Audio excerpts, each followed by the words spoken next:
Bismillahirrahmanirrahim. Assalamualaikum warahmatullahi wabarakatuh. Selamat pagi, salam sejahtera bagi kita semuanya. Om Swastiastu, Namo Buddhaya, salam kebajikan. Yang saya hormati para Menteri Kabinet Indonesia Maju, yang saya hormati Ketua Umum Dewan Pengurus Korpri Nasional, Profesor Dr. Zudan Arif Fakrullah beserta seluruh jajaran, Ketua Umum dan Pengurus Korpri di Kementerian, Lembaga, Provinsi, Kabupaten dan Kota, dan segenap anggota Korpri yang saya hormati, yang saya banggakan, hadirin undangan yang berbahagia. Senang sekali pada pagi hari ini bisa hadir di Rakernas Korpri. Ini adalah satu-satunya organisasi pegawai Republik Indonesia di luar kedinasan. Tadi Prof. Zudan menyampaikan anggota Korpri sudah mencapai 4,4 juta. Ini jumlah yang sangat besar dan juga menjadi kekuatan besar penentu kemajuan bangsa.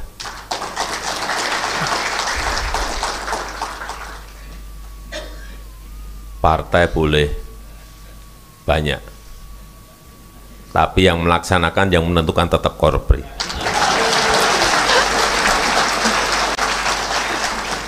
Karena yang menjalankan apapun yang ada di pemerintahan itu Korpri. Jadi ibarat kendaraan, birokrasi ini mesinnya. Mesin, betapa sangat pentingnya. Birokrasi itu mesinnya. Dan kita membutuhkan mesin dengan tenaga yang kuat.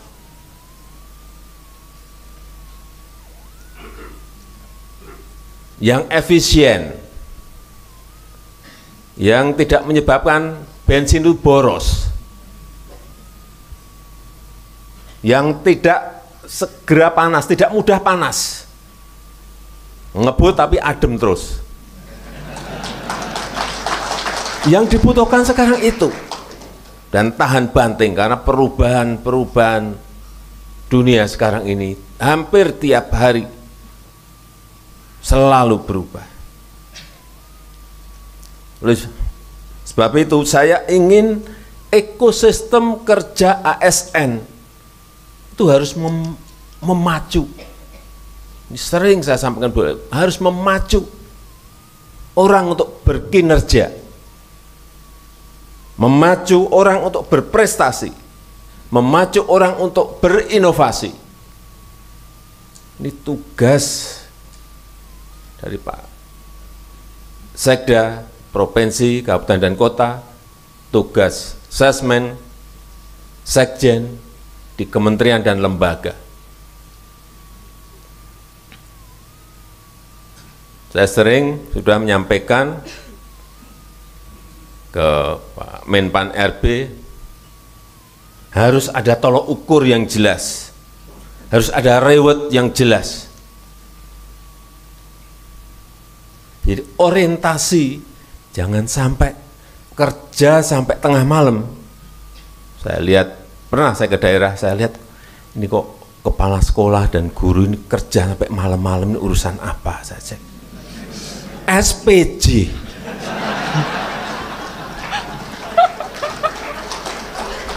Itu memang bukan urusan menyiapkan, merencanakan kegiatan belajar mengajar, tapi urusannya SPJ. Oleh sebab itu saya balik ke sini, saya sampaikan ke Menteri Keuangan, Bu, ini sistem ini harus dirombak, harus dirubah, sehingga orientasi ASN kita tidak menyiapkan SPJ. SPJ itu wajib ya, tapi jangan sampai prosedur 43 step, itu belum anaknya. Karena dari pusat 43, begitu sampai provinsi, begitu sampai kabupaten, bisa sampai kota, bisa menjadi 120-an. Beranak pinak. Benar enggak? Siapa yang bilang tidak benar, tunjuk jari. Saya beri sepeda. Karena kenyataannya seperti itu. Kenyataannya seperti itu. Ada sebuah sistem kita ini yang enggak benar. Mestinya birokrasi kita ini mestinya urusannya urusan yang penting, karena memang ini adalah mesin. Apa yang penting itu? Di setiap provinsi, kabupaten dan kota dan nasional. Pertama, pertumbuhan ekonomi. Harusnya ukurannya seperti itu. Sekda nggak bisa diangkat kalau dia tidak bisa misalnya menumbuhkan ekonomi di sebuah kabupaten 6, ukurannya gitu. Bukan urusan apa, bukan ukurannya SPJ. Repot kalau seperti itu, kejebak ke dalam sistem seperti itu. Ukurannya lagi apa? Inflasi. Kepala dinas yang berhubungan dengan inflasi apa? Kalau inflasi tidak bisa di bawah 3, berarti nggak kerja. 3, kemiskinan. Ini yang dibutuhkan memang itu. Bukan kejebak pada rutinitas harian yang SPJ, prosedur. Itu Pak Menpan harus dirumuskan setelah undang-undang ASN jadi, sehingga kita berubah betul. Karena dunia sekarang ini perubahannya sangat cepat sekali. Saya terakhir di G20 di India, ada 6 negara menyampaikan yang khawatir sekali dengan yang namanya AI, Artificial Intelligence. Sekarang sudah muncul lagi generatif Artificial Intelligence. Apa yang ditakutkan? Teknologinya ini sudah melesat maju, regulasinya belum siap, belum ada, sudah kemana-mana. Mestinya teknologi muncul, regulasinya disiapkan oleh birokrasi kita. Setiap muncul, siapkan. Kalau nggak siap, yang kena nanti seperti yang baru saja kejadian TikTok Soft.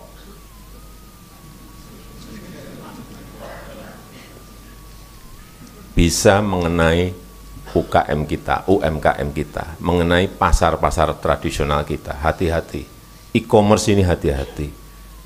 Bisa sangat baik kalau regulasinya mendukung, bisa menjadi sangat tidak baik kalau regulasinya tidak memberikan backup.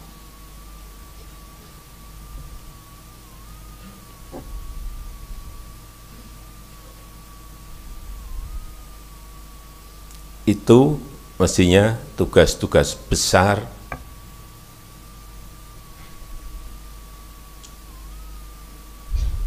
birokrasi kita, ASN kita. Harus dirubah orientasinya.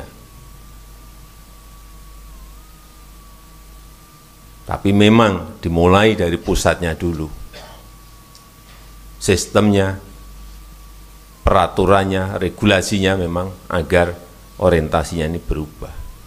Karena kalau tidak, seperti tadi disampaikan oleh Bapak Ketua Umum, kita akan terjebak nantinya pada jebakan negara berpendapatan menengah, middle income trap, seperti yang kejadian itu di Amerika Latin. Ini sering saya ceritakan, tahun 50, tahun 60 mereka sudah menjadi negara berkembang, tapi 50-60 tahun kemudian juga tetap menjadi negara berkembang. Sampai sekarang tetap menjadi negara berkembang. Padahal saat itu mereka diberi peluang untuk melompat menjadi negara maju. Saya lihat, saya pelajari kenapa. Ya, karena tidak menggunakan opportunity, tidak bisa menggunakan peluang yang sudah diberikan. Dan kita sekarang ini berada pada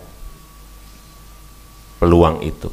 Jadi 3 kepemimpinan nasional di tahun 2024, tahun 2029, tahun 2034 itu sangat menentukan sekali Indonesia bisa melompat menjadi negara maju atau tidak maju, atau terjebak pada middle income trap.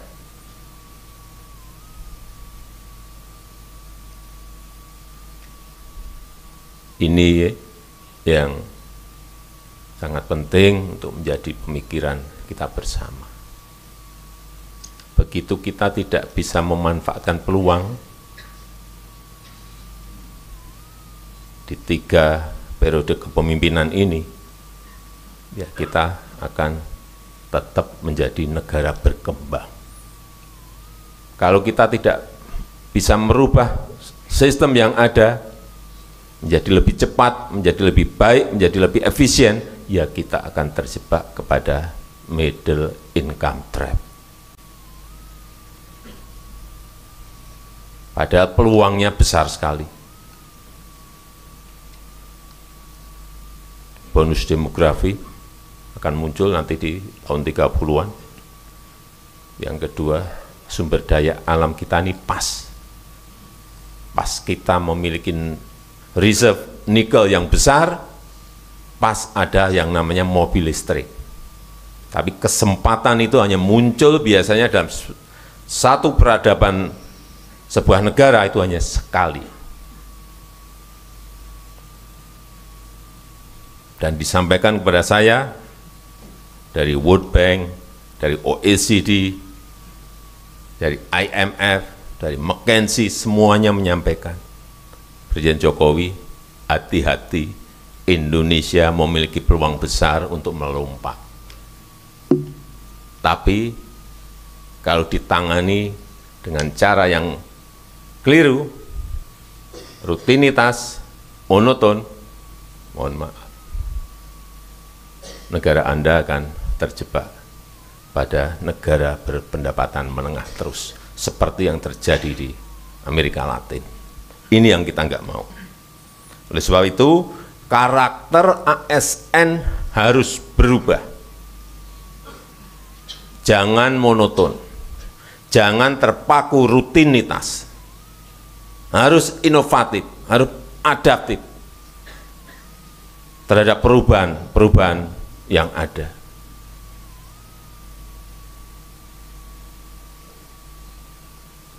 Regulasi, baik itu undang-undang, permen, perda, nanti ada peraturan dinas, ada peraturan menteri, ada peraturan dirjen, itu kurangi. Karena sekarang ini butuh fleksibilitas yang tinggi, butuh kelincahan kita itu. Karena perubahannya berubah-ubah akan sangat cepat sekali. Dan juga ASN yang jangan alergi terhadap teknologi dan digitalisasi. Sangat penting. Tidak bisa kita cegah lagi. Mengejarnya harus lewat teknologi dan digitalisasi. Karakter itu yang menurut saya harus terus disampaikan kepada seluruh anggota Korpri. Kemudian kolaborasi, ini yang saya lihat, saya menghandle kementerian-kementerian masih ego sektoral. Ini jalan sendiri, ketemu Nadiman nggak jelas. Itu yang berusaha selama 9 tahun saya handle agar mereka satu tujuan. Ini mendukung ini, tujuannya satu. Sehingga yang namanya saya bolak-balik sampaikan, Pak Sekjen, Pak Sesmen, Pak Sekda, tolong didesain yang namanya APBN, yang namanya APBD, itu jangan banyak-banyak program. Anggaran jangan diecer-ecer ke dinas-dinas. Buat 1, 2, 3 program cukup, tapi goal. Sampaikan juga ke DPRD mengenai itu. Jangan semua diratain. Kalau ada kenaikan APBD 5%, semua dinas tambahnya 5%. Wah. Yang terjadi seperti itu. Saya mengalami karena saya pernah jadi wali kota 2 kali, pernah jadi gubernur, pernah jadi presiden 2 kali. Nggak ada di Indonesia seperti itu. Dari bawah wali kota 2 kali, gubernur, presiden 2 kali, nggak ada. Jadi saya nyelami betul, ngerti betul situasi di lapangan seperti apa. Kembali lagi ke APBD tadi, APBN, APBD. Jangan terlalu banyak diecer-ecer ke dinas. Nanti dinas di bawahnya apa? Sekarang karena berubah-ubah terus saya sudah. Apa kabit, nanti ke kabak, ke kasih misalnya. Kalau seperti itu nggak akan jadi barang. Udah, fokus saja. Kalau kabupaten belum ada waduk, sudahlah konsentrasi buat waduk. Setahun 1 cukup, tapi jadi barang.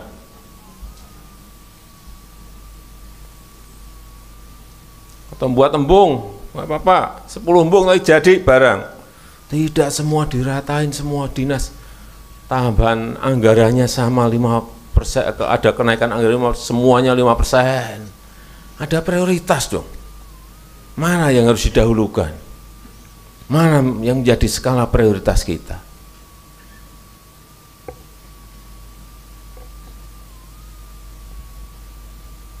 Kita sudah berpuluh-puluh tahun terjebak pada sebuah sistem prosedur yang rumit dan berbelit-belit, itu juga karena aturan banyak sekali.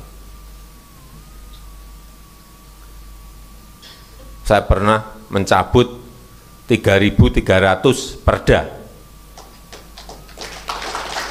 Jangan tepuk tangan dulu. Cabut, udah. Sampaikan ke Mendagri, cabut. Ya Pak, kita cabut. Lewat kajian, lewat kalkulasi cabut. Tidak ada 3 bulan digugat di mahkamah. Kalah.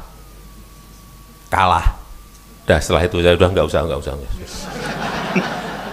Nah ya cabut lagi, nanti kalah lagi gimana udah. Itu sistem yang memang harus kita perbaiki. Karena yang namanya perda itu akan juga mengatur birokrasi pemerintahan di provinsi, kabupaten, dan kota. Yang kedua, saya ingin titip mengenai percepatan realisasi belanja produk dalam negeri. Hati-hati mengenai ini. Jangan sampai uang pendapatan yang kita kumpulkan dari pajak, dari restribusi, dari penerimaan negara bukan pajak, dari royalti, dari dividen di BUMN, dari biaya ekspor, dari PPN, PPH badan, PPH karyawan, dikumpulkan, sangat sulit mengumpulkan itu.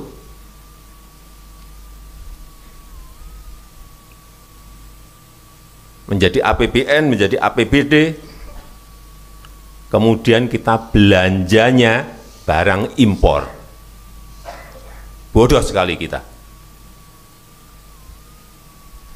Hati-hati ini, sampaikan kepada semua dinas. Kalau itu kita lakukan. Kita mengumpulkan pendapatan itu sangat sulit sekali.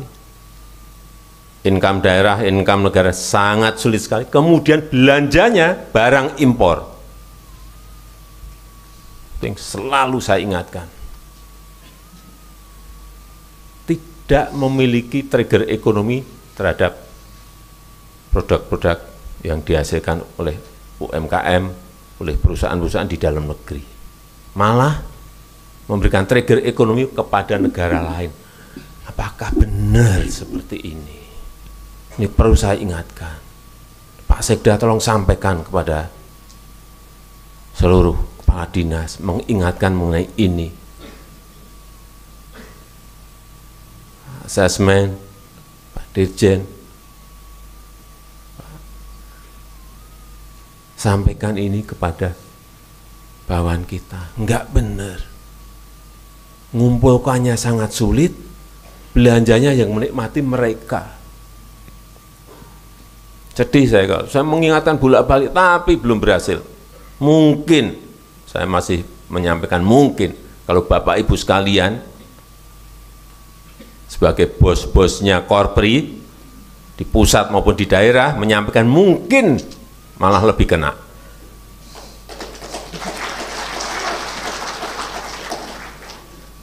Karena ini tadi pagi saya cek karena data selalu sarapan pagi saya itu data. Realisasi belanja produk dalam negeri APBN itu baru 69%. 69%. APBD lebih rendah lagi 56%. Nggak tahu yang dibeli ini apa, kok baru 56%. Realisasi belanja produk dalam negeri kita pantau terus, sekarang ini udah gampang sekali dengan adanya digital ini. BUMN 46%. Gimana kita mau menggerakkan UMKM kita, akan menggerakkan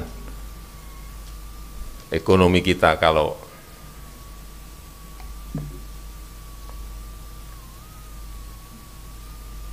belanjanya masih tidak berorientasi pada produk dalam negeri.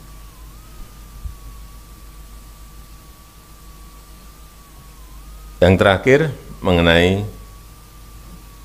IKN yang berkaitan dengan perpindahan. Artinya, Bapak Ibu sekalian,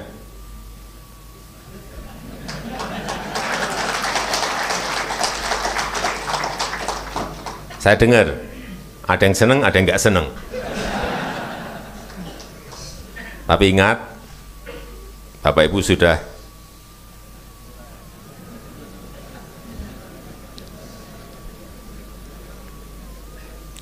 Bapak Ibu sekalian, kita ini memiliki 17.000 pulau.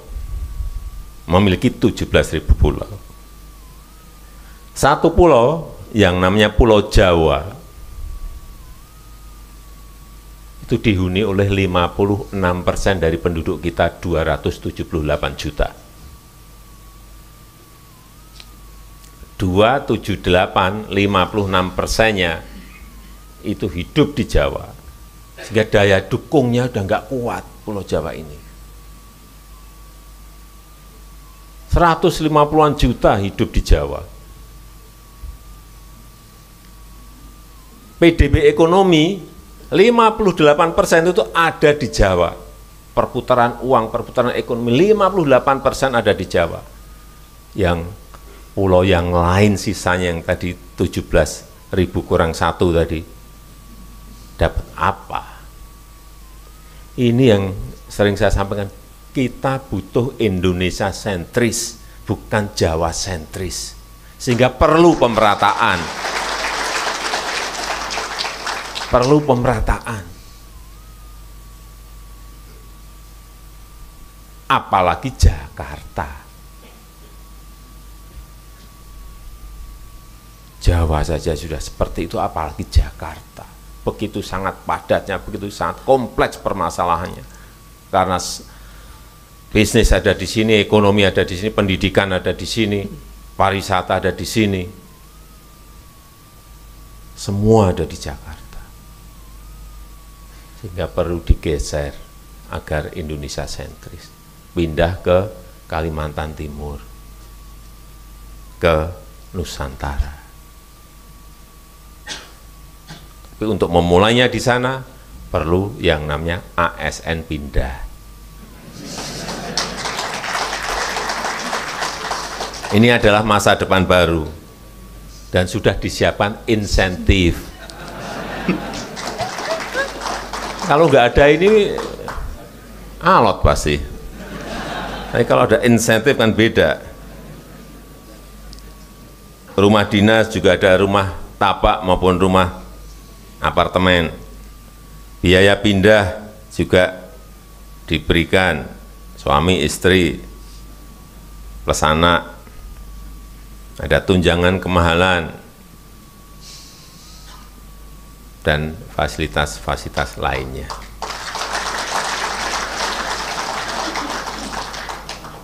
Memang butuh jiwa pionir.